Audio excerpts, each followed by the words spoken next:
Сәлем достар! Бүгін біз 1 минутта оңай және тез айтатын 10 сөзді үйренеміз. Егер видео ұнаса, лайк басып тіркеліп қойыңыздар. Ал бастайық. Who are you? Сен кімсің? Over there. Мына жақта. Thank you.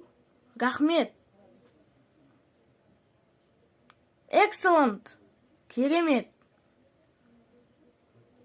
I am ready. Мен дайынмын. Where is he? Ол қайда? Try it on. Киіп көр. I remember. Менің есімде. Please. Өтінемін. Certainly. Әрине. Сау болыңыздар.